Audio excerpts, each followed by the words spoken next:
네, 안녕하십니까. 예, 신용철입니다. 석조미술의 연구, 라는 주제로 오늘 이렇게 온라인에서 만나 뵙게 됐습니다. 오늘 제 강의는, 석조미술 연구라는 제목으로, 신라의 석탑을 중심으로, 말씀을 드리도록 하겠습니다. 이렇게 원래 온라인에서 만나서 이렇게 온라인 강의로 이렇게 하게 되면 아무래도 오프라인에서 하는 것보다 그 강의의 어떤 효율성이 많이 떨어지는 것은 사실입니다. 하지만 지금 다들 아시다시피 매우 엄중한 시기이기 때문에 이렇게 만나게 됨을 양해해 주시기 바랍니다. 여러분들도 아마 잘 아실 겁니다. 이 경주 남산자락 남쪽으로 쭉 가다 보면 용산서원이라고 있죠. 예, 이곳에는 이 의병장이었던 그 최진립의 신도비가 그 용산서원 들어가는 입구에 이렇게 위치해 있습니다. 이 비각도 예, 오래됐지만 그리고 이 안에 있는 그 비가 굉장히 유명한 비입니다. 사실 이 거북이가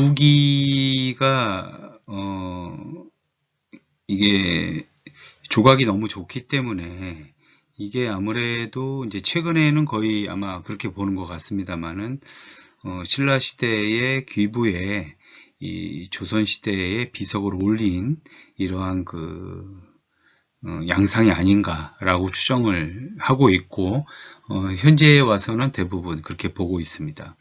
이 최진립 신도비는 그 비문하고 연관된 아주 귀중한 그 문헌이 남아 있어서 이 비문을 어떻게 만들었는지 그 과정에 대해서 알 수가 있는데요. 문루일기라고 하는 기록이 있습니다. 그 문루일기의 기록에 따르면 이 비석을 만드는데 얼마나 고충이 심했는지를 짐작할 수가 있습니다. 이 기록에 따르면 1716년 남산의 치술령이라는 곳에서 이 돌을 채취를 했습니다. 원래는 다른 곳에서 채취하려고 했었는데요. 그게 여의치가 않아서 이 돌을 찾는 과정에서 경주 남산의 치술령이라는 곳에서 아마 이와 같은 좋은 돌을 발견을 해서 이 돌을 이제 떠서 가져오게 되는데요. 이 문늘기란 기록에 따르면 900명이라고 하는 엄청난 인원이 동원이 돼서 6일 동안 이 비석을 이동시킵니다. 그리고 아마 이 비문을 새기기 전에 표면을 이제 잘 갈아야 되는데요. 이것을 하루에 40명씩 33일간에 걸쳐서 이 비석을 이제 마연을 하는 거죠. 갈아서 이 비석을 만들었다고 되어 있습니다. 자, 그러니까 이 비석에 쓰일 돌을 채취해서 일정한 장소로 옮겨서 이거를 원래 목적인 비문으로 쓰기 위한 그 과정이 이렇게 어려운 과정을 겪게 되죠. 보통 돌을 다룬다라고 하는 석조 미술에서 가장 어려운 점은 이 두 가지입니다. 그러니까 첫 번째는 무겁다는 거죠. 예, 무겁다는 것은 어디론가 이동시키기가 참 여의치가 않다는 겁니다. 그리고 두 번째는 뭐냐면 다루기가 어렵다는 거예요. 이 돌은 이 여타 광물 중에서 이 어떤 형태로 만들어내기에는 아주 어려운 점들이 많습니다. 그래서 이 두 가지가 이 석조미술에 있어서의 가장 큰 어려운 점이다라고 할 수가 있습니다. 자, 그래서 결국 이 최진립 신도비는 이 비문을 만들기 시작한 지 거의 20년 이상의 시간이 걸려서 이와 같은 비석을 만들게 되는 거죠. 자, 지금 이 그림은 국립중앙박물관에 소장되어 있는 석공도라고 하는 그림인데요. 이 그림을 보시면은 이제 한 사내가 바위에 뭔가를 대고 있고 얼굴 표정을 보면은 좀 상당히 좋지가 않죠. 그리고 옆에 있는 분은 상의를 벗어 제끼고 뭔가를 내리치려고 하는 그 기세를 보이고 있습니다. 아마도 이제 내리치게 되면 아마 이 손에 이 진동이 오니까 아마 그것 때문에 상당히 이렇게 좀 뭔가 대고 있는 분은 뭔가 난해한 얼굴 표정을 짓고 있는데요. 지금 이게 바위를 이제 채석하는 장면이라고 보시면 되겠습니다. 그러면 지금 햄머와 같은 큰 쇠망치를 내리치고 있고, 저기에 보면 자세히 보면 삼각형으로 생긴 저러한 어떤 구조물을 돌에 대고 있는데요. 저것이 뭐냐면, 이 화성의계에 보면은 지금 이 돌과 연관된 여러 개의 이 도구들이 나와 있는데요. 그 중에 제일 왼쪽에 있는 것을 보시면은 좀 삼각형의 구조물이 보이고 있죠. 바로 저것이죠. 저것이 뭐냐면 바로 이렇게 생긴 건데요. 이게 이 비김새라고 불리우는, 이 한자로 쓰면은 비금철이라고도 쓰게 되는데요. 이 비김새라고 하는 이 구조물입니다. 자, 이 비김새를 저렇게 돌에 박는 거죠. 돌에 박아 놓고 저 비김새를 이제 제거하고 저기에 다시 이 나무를 박아 놓고 그 나무에 이제 물을 넣게 되면은 그 물을 먹은 나무가 팽창하면서 이 팽창력에 의해서 이제 돌이 분리가 되게 됩니다. 그럼 이제 암석을 채취할 수 있는 거죠. 우리나라는 이 곳곳에 도처에 화강암들을 많이 볼 수 있기 때문에 이 질 좋은 화강암이 있는 곳에 가보면 이렇게 비김새를 넣었던 흔적들을 어렵지 않게 발견할 수가 있습니다.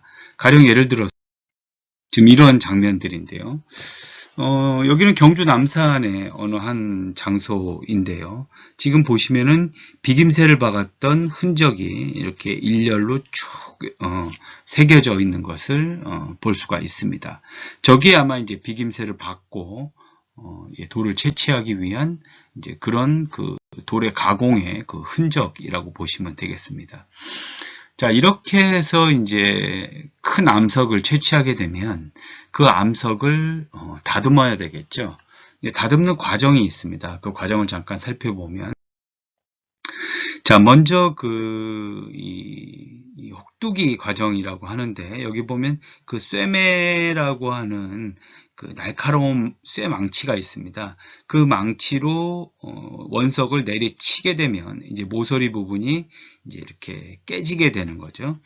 이제 그렇게 되면은 표면이 울퉁불퉁 거칠게 되는데, 그러한 거친 면을 그대로 사용하는 경우도 있습니다. 이런 식으로. 그리고 이렇게 쇠매로 깎아낸 이 돌을 이제 정으로 곱게 다듬게 되는데, 이 과정을 이제 정다듬 가공이라고 합니다. 이렇게 정으로 다듬게 되면은 이제 어떤 구조물에 쓸 수 있는 기본적인 돌의 이제 형태가 만들어지게 되는 거죠. 자, 이렇게 정다듬으로 이용된 돌들은 이렇게 축대로 쌓는다거나 혹은 이제 이 다음 과정이 바로 이 쇠 망치가 정사각형으로 생긴 이 도드락 망치라고 하는 것이 있습니다. 이 망치로 표면을 두들겨서 이 다듬을 하는데요. 이것을 도드락 다듬이라고 합니다. 이런 경우에 이제 표면이 좀 더 매끈매끈해지면서 이 상태에서 이제 이렇게 주초석으로 쓴다던가 이제 이런 모습을 드러낼 수가 있고요. 그리고 맨 마지막에 이 날망치라고 하는 이 망치를 이용해서 곱게 다듬어서 이제 필요로 하는 공간에 이제 쓰이게 되는 거죠.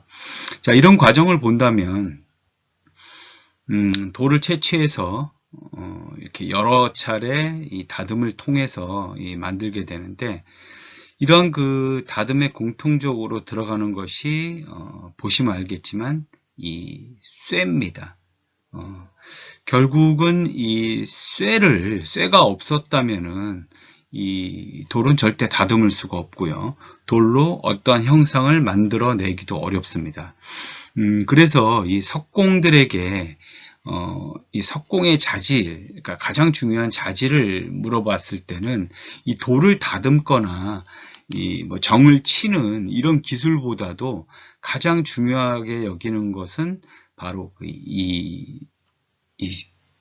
쇠를 가지고 어떤 그 도구들을 만들어내는, 그러니까 어떻게 보면은 이 대장장이처럼 쇠를 잘 다듬어야 된다는 거죠. 그래서 결국은 이제 이런 쇠들은 이 대장간 작업을 통해서 만들어내는 것이기 때문에 이 쇠를 녹이고 그 쇠를 다듬어서 수없이 많은 정과 그리고 아까 보셨던 도드락 망치와 같은 그런 망치들을 생산해낼 수가 있어야 되는 겁니다. 그래서 지금 이 위에 보시면은 엄청난 정들이 이렇게 보이시죠. 저러한 정들을 많이 만들어야 되는 겁니다. 그리고 저러한 정들은 뭐 영구적으로 쓸 수 있는 것이 아니고 이렇게 다듬어서 쓰다 보면 또 깨지게 되고 또 뭉뚱여서 쓸 수 없는 상태가 되기 때문에 계속해서 저러한 대장간 작업을 통해서 저러한 정들을 만들어내야 되는 겁니다. 그리고 밑에 보시면은 요 망치가 있죠. 망치의 그 표면을 보면 이렇게 사각형으로 이 오목 형태의 이런 사각형의 형태를 볼 수가 있는데, 저러한 도드락 망치들을 만들어서 저런 망치를 가지고 돌의 표면을 이렇게 다듬어야 되는 그런 과정이 있습니다. 사실 돌에 관한 많은 이야기들, 속담들이 있죠. 그런 돌에 관한 속담들을 통해서 옛날 분들이 돌에 가졌던 어떤 마음, 뭐 돌에 가졌던 어떤 느낌들을 우리가 짐작해 볼 수가 있는데요. 자, 돌에 관한 속담들은 아마 여러분들도 많이 아실 겁니다. 일단 황금 보기를 돌같이 하여라, 너무나 유명한 말인데요. 자, 이런 말은 돌은 흔하다는 겁니다. 사실 우리나라는 도처에 이러한 이 좋은 암석들이 산재되어 있고, 아무래도 노령기 지형이다 보니까 양질의 화강암들이 많이 남아 있는 그러한 지형을 가지고 있습니다. 두 번째, 결안으로 바위 치기, 뭐 이런 말이 있는데요. 자, 이거는 뭐냐면 이 돌은 단단하다는 거죠. 아까도 말씀드렸죠. 이 석조 미술에 있어서 가장 어려운 점, 이 단단하다는, 그래서 뭔가를 만들기가 쉽지 않다라는 점. 자, 그 다음에 원수는 물에 새기고 은혜는 돌에 새겨라 라는 말이 있는데요. 이 말은 돌이라는 것은 한번 어떤 형태를 만들어 놓으면 그것이 변화하지 않는다는 거죠. 계속 형태를 유지할 수 있다라고 하는 지속성, 이런 것들을 가지고 있다라는 겁니다. 그리고 이 돌이라는 것은 형태가 변합니다. 형태가 변하는데 단서 조항이 하나 있는데 이 치성을 들여야 된다는 거죠. 그래서 돌은 변화하지만 어떤 치성을 들여서 변화시킬 수 있다라고 하는, 결국은 이러한 속담들을 정리해 보면 돌이라는 것은 흔하기도 하고, 하지만 이 다루기가 어렵다라는 이 단점이 있습니다. 반면에 이것은 단단하고 영원하며 그 대상물에 어떤 정성을 들일 수 있다라는 점이 장점이라고 할 수가 있는데, 사실 석조 미술이라고 하는 것은 바로 이러한 돌의 장점을 극대화시켜서 조형화한 것입니다. 특히나 오늘 좀 이제 살펴볼 이 석탑이라고 하는 것은 이러한 돌이 가진 장점을 극대화해서 조형화하기에 가장 좋은 조형물이었다라고 이해를 하시면 아마 석탑의 본질을 이해하는 데 큰 도움이 될 것입니다. 자, 돌이라고 하는 것은 기본적으로 그 화산 활동과 연관이 있습니다. 그래서 이 땅 속에 있는 이 용암이, 이 뜨거운 용암이 땅 속에서 서서히 식어서 융기하느냐, 혹은 이것이 뜨거운 상태에서 밖으로 분출돼서 이 공기 중에서 빠른 속도로 식느냐에 따라서 이 화강암의 이 화성암이라고 하는 것의 종류가 달라지게 됩니다. 보통 이 화성암은 단단합니다. 단단하기 때문에 이 화성암을 가지고 이제 탑들을 많이 만들게 되는데요. 그래서 보통 이러한 그 화강암들이 이제 이 석조미술의 재료로 많이 쓰이게 되고요.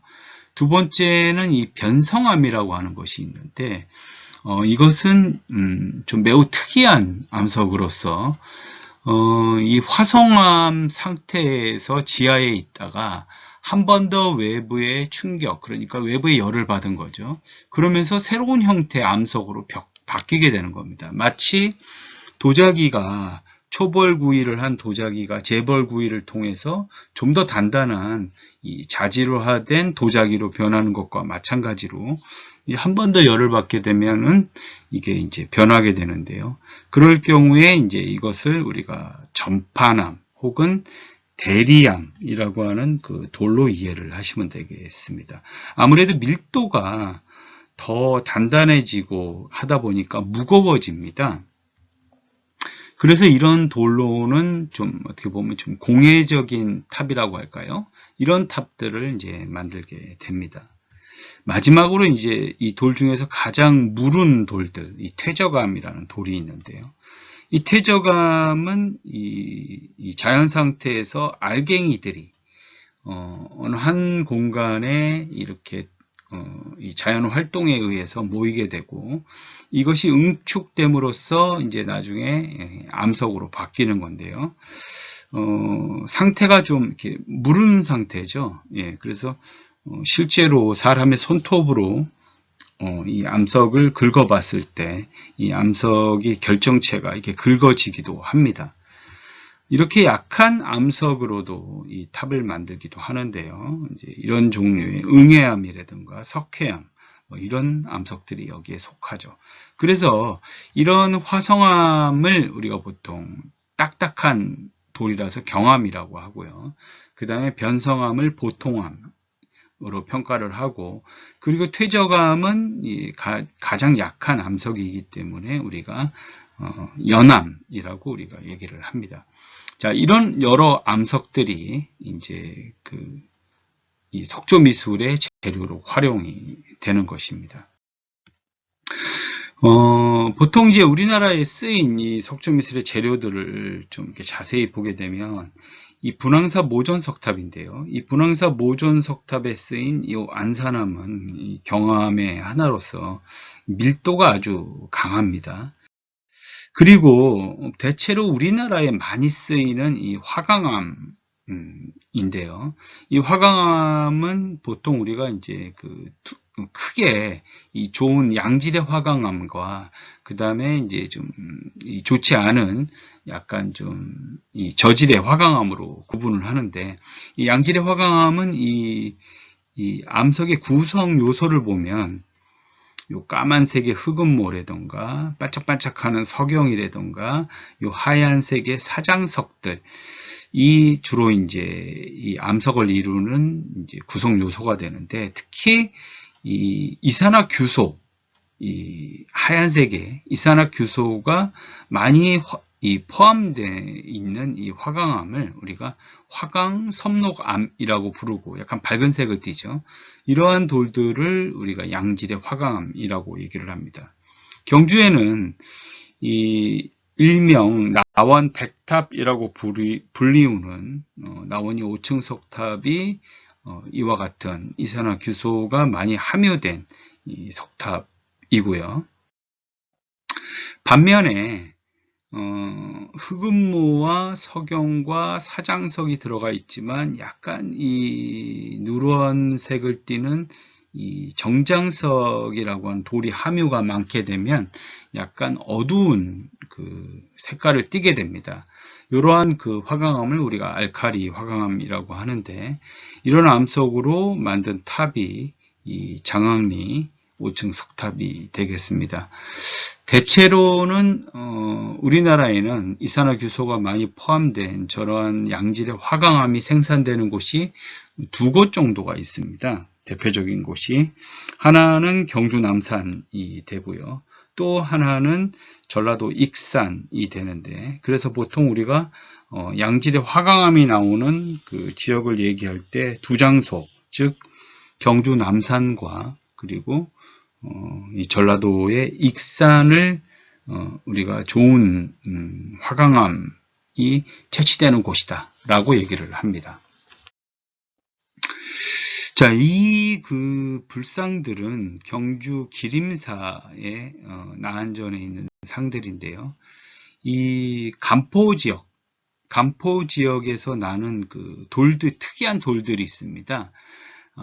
이 불석이라고 불리우는 아주 특이한 돌인데요. 이 돌은 약간 그 재질 자체가 이 분필, 딱딱한 분필을 생각하시면 될 것 같습니다.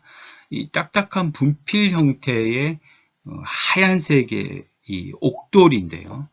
이러한 그 돌은 불상 재료로 아주 선호됐던 돌들입니다. 특히나 임진왜란 이후 조선시대에 이 불상의 재질로서 아주 각광을 받았던 돌들인데요. 그 이유는 이 돌들은 아까 말씀드린 대로 이 분필과 같은 결정체를 가진 이 돌들이기 때문에 물속에 담가 놓으면 이 물을 확 흡수합니다. 그래서 이거를 물속에 담가 놨다가 이 돌을 꺼내서 이 조각을 하게 되면 조각하기가 아주 좋습니다. 그러니까 이제 칼 갖다 대는 대로 슥슥 조각이 되는 거죠. 그리고 나서 이 불상을 그 그늘에서 이렇게 말리게 됩니다. 그러면은 말리게 되면 다시 경화 처리된 것처럼 딱딱해지거든요. 그래서 이렇게 불상으로 모시게 되면 아주 상태가 괜찮은 거죠. 그래서 이 경주 이 간포 지역에서 나는 이 돌들이 이 불상 재질로 크게 유행을 하게 됩니다. 자, 이 돌이라고 하는 것은 아까도 말씀드렸지만 이 무겁다라는 것이 하나의 큰 단점 중에 하나인데요. 보통 이 올림픽에서 하고 있는 이 컬링이라고 하는 이 종목을 보게 되면 이 컬링 스톤이라고 하는 저 돌을 이용을 합니다. 저 컬링 스톤은 화강암으로 만드는데요. 저것은 이 영국의 스코틀랜드 지역의 특수한 지역에서만 나오는 화강암인데요. 저 돌은 지름이 한 30cm, 높이가 11cm 정도인데 무게는 한 20kg 정도가 나가는 돌로 알려져 있습니다. 자, 그런데 우리가 아까 제가 설명한 화강암을 예로 들었을 때 가로 세로 1m, 깊이가 1m의 정육면체에 저러한 그 돌이 있다고 했을 때 그 돌의 무게는 얼마냐? 바로 2.7톤 정도가 나간다고 합니다. 굉장히 무겁죠. 그리고 이것이 좀 더 밀도가 있는 대리암이나 전파암일 경우에는 무게가 더 나가죠. 2.9톤 정도의 무게가 나간다고 합니다. 보통 그 경주에 보면은 이와 같은 가로 세로 1m짜리의 탑신석이 있는데요. 석탑의 몸돌이 되겠죠. 이 몸돌이 그대로 저울에다 갖다 올리면 2.7톤이 되는 겁니다. 이제 그만큼 무거운데요. 근래에 완전 해체 수리를 했던 이 석가탑 같은 경우, 불국사 석가탑 같은 경우, 해체 수리를 하면서 무게를 이제 이렇게 달아봤습니다. 높이가 10.2m. 근데 초층 탑신의 무게가 7.9톤이었습니다. 저 초층 탑신 몸돌 하나만. 그리고 초층 지붕돌이 7.4톤이었어요. 그러고 보면 사실 이렇게 우리가 시각적으로 보면 높이에서 차이가 있어서 초층 탑신이 되게 작은 것 같죠. 근데 이 돌의 무게만을 놓고 보면 거의 비슷비슷하다는 것을 우리가 알 수가 있습니다. 어쨌든 이 석가탑의 전체 무게를 저울에 달아보면 무게가 약 97톤 정도가 나간다고 합니다. 그러니까 어마어마한 이 무게가 되는 거죠. 이 무게는 이렇게 이 인천공항에서 미국까지 넌스톱으로 이렇게 날아가는 이 747 비행기 하나가 48톤 정도 나간다고 하니 이것을 두 개를 합쳐놓은 정도의 무게라고 보시면 되겠습니다. 그러니까 사실 돌의 무게라고 하는 것이 우리가 이렇게 상상한 것보다도 더 무거운 이런 무게가 나가게 되는 겁니다. 자, 석조 미술의 종류는 아주 다양합니다. 아주 여러 장르에 쓰이게 되는데요. 특히나 이 종교 미술품으로 아주 각광을 받았습니다. 불탑, 불상, 그리고 부도, 석등, 단간지주, 그리고 비석, 그리고 석조라고 해서 이 물을 담아 놓는 큰 이제 수조 같은 것이 있는데요. 이 석조, 그리고 석당, 배례석까지 이 다양한 장르의 이 미술품에 쓰이게 되고요. 능묘미술에서도 이 석조미술을 선호하는 것이 이 12지 부조상들, 그리고 석인상들, 그리고 장명 등까지도 이러한 돌로 만들게 됩니다. 일반 이 석조미술에서는 석장승이라든가 그 다음에 돌다리, 그리고 이 성곽 있죠. 성벽들을 쌓아 올리기도 하고, 그리고 성문이 있는 곳에 홍해석을 만들기도 합니다. 그리고 이 궁궐 및 각종 건축 기단으로서의 이 돌들. 그러고 보면은 이런 석조 미술의 범위는 상당히 넓고 다양하다라고 우리가 파악해 볼 수가 있겠습니다. 자, 우리가 이제 석조 건축의 몇 가지 특성들을 좀 살펴볼 필요가 있는데요. 일단 첫 번째, 이 돌을 이 재질로 이용한다는 거죠. 결국 돌을 재질로 이용한다는 것은 이 구조물들을 이제 만들기 위해서 이 발원자가 존재하게 되고, 그 발원자에 따라서 이 제작자가 정해지게 됩니다.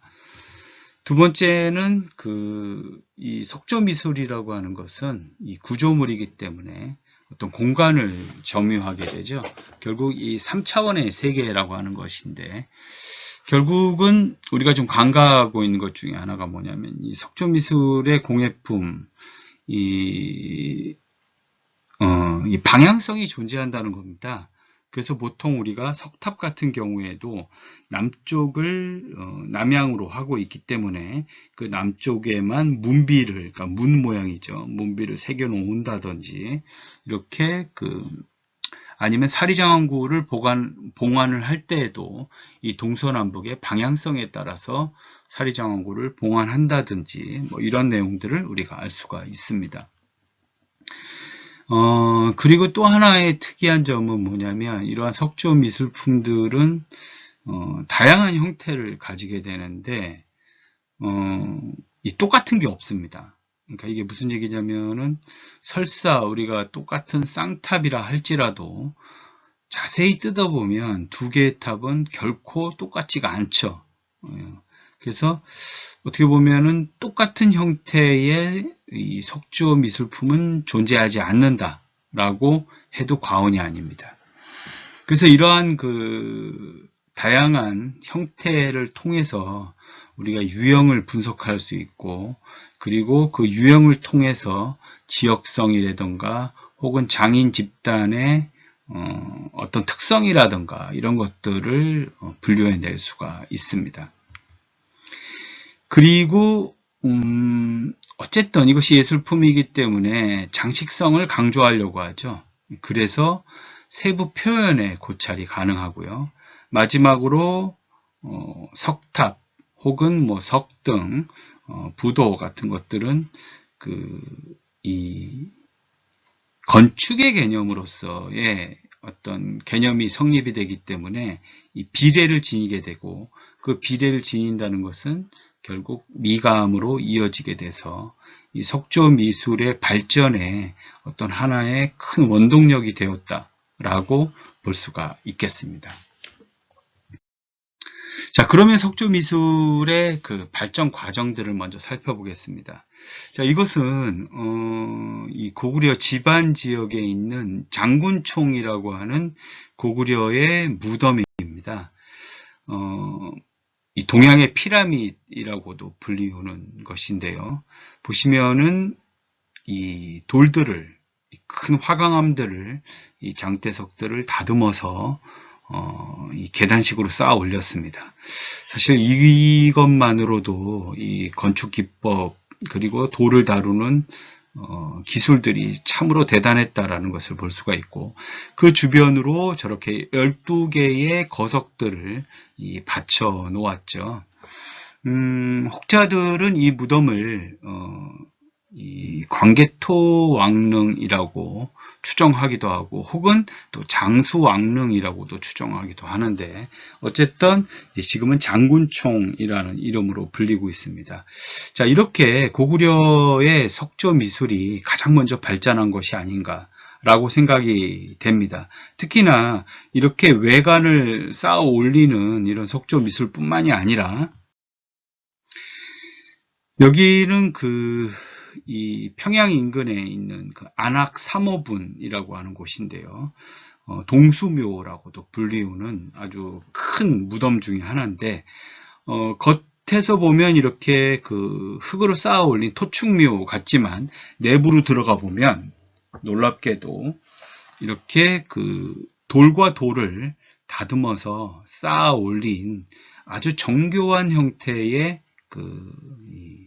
무덤임을 우리가 알 수가 있습니다. 특히 이 안악 3호분 내부의 구조를 보게 되면, 지금 보시다시피 돌로 기둥을 올리고, 그 기둥 위에 저렇게 이 공포 부재를 깎아서 올린 것을 봤을 때, 아마 고구려의 이 석조 미술은 아마 상당한 그 기술에 이미 올라 있었다라는 것을 알 수가 있습니다. 특히 이것은 그 천왕지신총이라고 하는 고구려 고분인데요. 내부에 이렇게 묘실을 마련하고, 그 묘실 내부에 돌로 완벽한 형태의 공포 부재를 깎아서 이렇게 결구를 해놨습니다. 자, 이런 상태로 봤을 때 이 고구려의 이 석탑이 존재했을 가능성은 매우 크다라고 할 수가 있고, 실제로 그걸 증명해 주는 것이 바로 삼국유사에 나와 있는 고려 영탑사조입니다.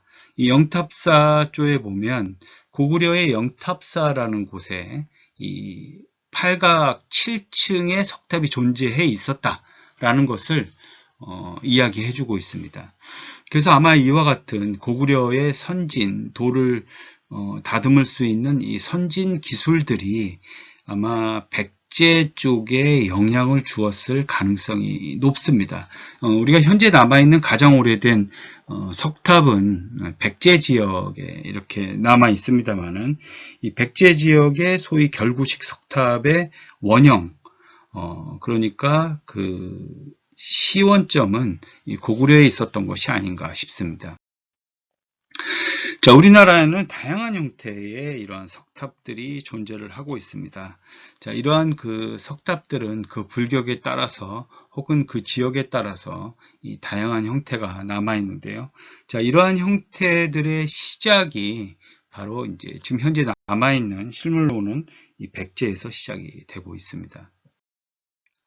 자, 보통 탑이라고 하는 것은 이 부처님의 사리를 모신 종교적인 구조물이기에 앞서서 그것은 하나의 어떤 건축물이기 때문에 기존에 있었던 건축물의 외형을 따라서 만들 수밖에 없겠죠.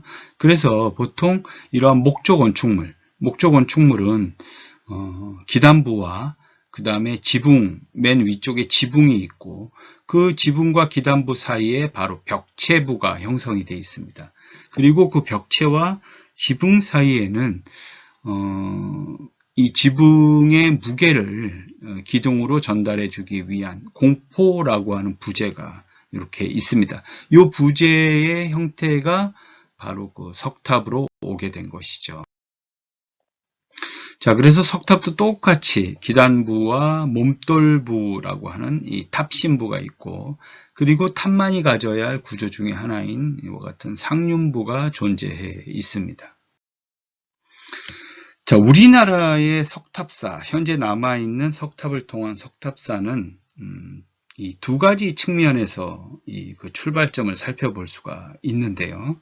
그것은 바로 백제 지역의 이 결구식 탑, 그러니까 이 백제 지역의 탑들은 이 목탑의 양식을 재현하기 위해서 만들어 놓은 탑이라는 것이고, 또 하나는 이 신라 지역의 분황사 모전석탑이 있는데요. 이 모전석탑은 이 목탑 양식이 아닌 중국에서 유행했던 전탑 양식을 재현하기 위해서 만들어 놓은 그 탑의 양식이 됩니다. 그래서 우리나라 탑의 출발은 이렇게 백제의 결구식 탑, 그러니까 목탑 양식, 그 다음에 신라의 조적식 탑, 그러니까 탑을 쌓아 올린 거죠. 이것은 중국의 전탑 양식을 재현하려고 하는 이 두 개의 축에서 출발했다라는 것을 실물을 통해서 우리가 알 수가 있습니다. 자, 익산 미륵사지탑은 이 돌과 돌을 마치 목조탑의 구조처럼 만들어서 이렇게 쌓아 올린 것인데요. 이게 돌과 돌을 결합해서 쌓아 올리다 보니까 오랜 세월이 지나면서 탑이 이렇게 무너져 내렸습니다. 그래서 일제강점기에 이것이 혹시라도 완전히 무너져 내릴까봐 뒤에 이렇게 몰타르를 이제 붙여버리게 됐죠. 자, 그래서 이런 모습으로 전승되어 왔었습니다. 이제 그러다가 2000년부터 실은 이게 이제 2014년까지 15년 정도의 시간을 들여서 해체 수리를 하려고 했던 것인데요. 실제 탑을 해체하고 그 과정을 겪다 보니 이게 그 시간이 더 많이 걸렸죠. 그래서 2000년부터 2020년 정도까지, 그래서 거의 한 20년 정도의 시간이 소요가 됐습니다. 그래서 우리나라 문화재 보수 역사상 단일 문화재로서는 가장 오래된 시간을 들여서 이 탑을 해체 수리하게 됐습니다. 자, 탑을 해체 수리하는 과정에서 이렇게 돌들을 하나하나 걷어내고, 그리고 2009년도 초에 저렇게 초층부까지 이렇게 이제 이르렀는데요. 바로 저 초층부 해체 수리에서 심초석이 나오고, 당시에 지금은 이런 과정을 볼 수 없습니다만은, 당시에 이 많은 석재들이 이렇게 미륵사지에 이렇게 진열이 되어 있었습니다. 자, 이 탑이 우리가 목조탑을 모방해 왔다라고 하는 그 과정들을 좀 이렇게 살펴보면, 먼저 문과 심주라는 것이 있습니다. 오른쪽에 있는 것은 우리나라 하나밖에 남아있지 않은 법주사 팔상전 5층 목탑인데요. 자, 일단 문이 있어서 문 안으로 들어가게 되면 문 안에 저와 같은 심주라고 하는 중심 기둥이 있고, 원래 목탑에서는 이 탑 내부에 저와 같은 심주가 이렇게 남아 있거든요. 그래서 아마 같은 모습이었다라는 것을 알 수가 있고, 그리고 이 목조 건축을 쌓기 위해서는 당연히 바닥에 이 기단부를 형성을 해야 되겠죠. 미륵사탑도 마찬가지입니다. 저렇게 바닥에 장대석을 깔고 그리고 면석을 깔고 덮개돌을 얹는 저 같은 가구식 기단을 구성을 했음을 알 수가 있는데, 이를 일본의 호류지 5층 목탑과 비교를 해보면 저와 같은 이중 기단의 형태가 나타나고 있습니다. 바로 이와 같은 이중 기단이죠. 자, 그리고 그 기단 위에 초석을 놓았습니다. 초석을 놓고 이제 기둥을 저렇게 올린 거죠.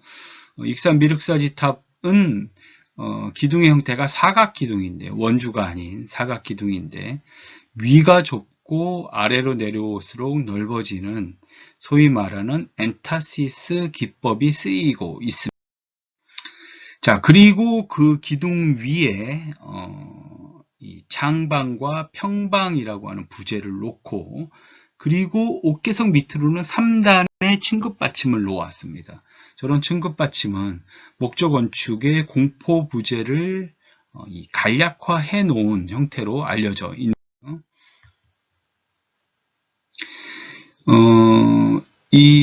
그리고 옥계석 위에서 이렇게 아래를 내려다보면 이렇게 마루 기둥을 표현해 놓고 있습니다. 이거는 목조 건축에서 이렇게 이제 모서리에 처마 모서리에 이렇게 기와를 적층해서 쌓아 올린 마루를 우리가 볼 수 마루 우동이라고 하죠. 이걸 볼 수가 있는데, 이러한 모습을 표현해 놓고 있습니다. 그리고 처마의 끝을 살짝 들어 올리는 이와 같은 목조 건축의 기법을 나타내고 있는 것을 알 수가 있습니다. 자, 그리고 이 미륵사탑은 아까 말씀드린 대로 바로 초층 탑신 2층 초층 탑신에서 사리장원구가 발견이 됐는데요. 이 발견은 정말 대단한 발견이었죠.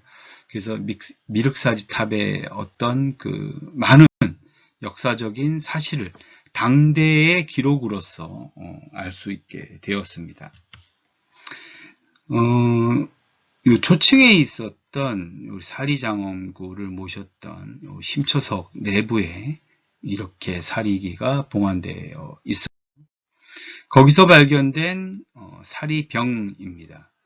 그리고 사리가 또 실제 사리가 나왔고 구슬들이 엄청난 양의 구슬들이 발견이 되었는데요.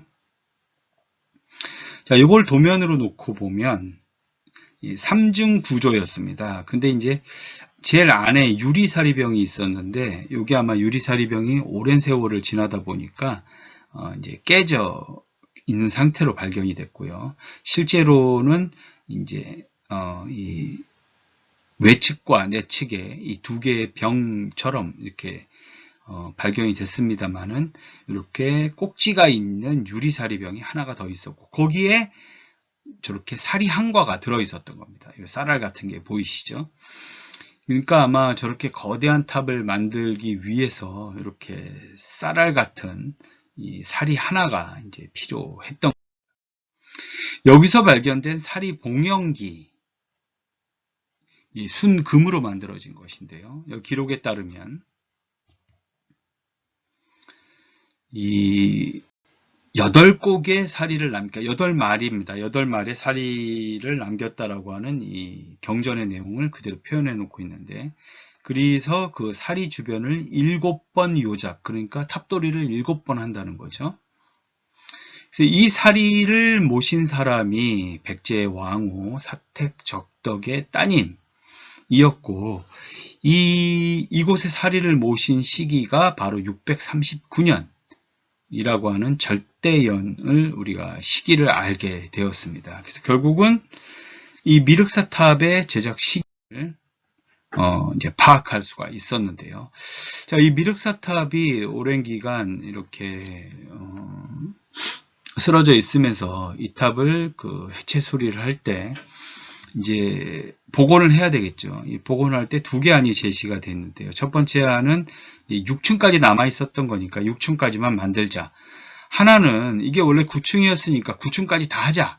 이 두 개의 설이 있었는데 결국은 좀 이제 절충안이 마련이 돼서 6층까지 대신 이 없어진 부분을 복원을 해서 6층 전체를 복원하는 안으로 결정이 됐습니다.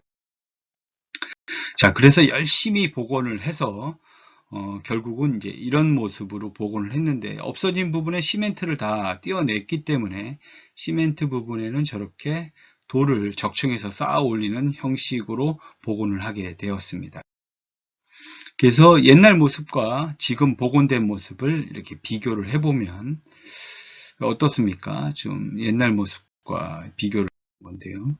자, 이쪽이 아마 이쪽 면이 제일 많이 남아 있었던 면인데 이런 식으로 복원이 됐고, 그리고 원래 이 시멘트가 덕지덕지 발라져 있었던 뒷부분은 이런 식으로 복원이 되었습니다.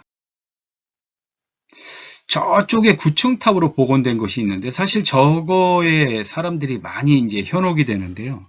사실 저 탑은 원래 저런 모습이었을, 미륵사 탑이 저런 모습이었을 것이라고 우리가 추정하기가 어렵습니다. 근데 저거는 중국에서 가져온 이 화강석으로, 반짝반짝한 화강석으로 9층으로 복원을 해놓고 보니까 이제 저기에 눈이 현혹이 돼서 미륵사 탑도 저런 모습 아니었느냐 하는데 사실 저런 모습이었다고는 우리가 판단하기 어렵습니다. 어쨌든 지금 미륵사 탑은 오른쪽에 보시는 저런 모습으로 새롭게 복원이 되었습니다. 결국은 여기서 639년이라고 하는 절대연대를 알 수 있는 기록이 나왔기 때문에 종전에 막연하게 미륵사탑을 7세기 초, 그 다음에 정림사탑을 7세기 중반에 뒀던 것에서 이제 구체적인 연대인 639년, 그리고 정림사탑을 백제가 멸망하기 직전에 만들어진 것으로, 그리고 의성탑리탑을 백제가 멸망한 바로 직후에 만들어진 것으로, 그리고 가문사탑을 682년으로 놓고 보면 우리나라의 석탑사가 어느 정도 정리가 됩니다. 다만 이제 밑에 있는 이 분황사탑은 결국식 탑이 아닌 조적식 탑이기 때문에 탑의 구조나 형식이 전혀 다르죠. 어쨌든 이것이 삼국사기에 나와 있는 분황사의 그 낙성식과 연관된 634년에 완공된 것으로 본다면 오히려 미륵사탑보다 더 이른 시기의 탑이라는 것을 우리가 알 수 있다라는 점이죠. 자, 일단 첫 시간은 여기까지 우리가 정리를 하고 두 번째 시간에 신라석탑의 발전사와 그리고 우리가 신라석탑에서 파악하면 좋은 내용들에 대해서 살펴보는 것으로 하고 첫 시간은 이것으로 마치도록 하겠습니다. 감사합니다.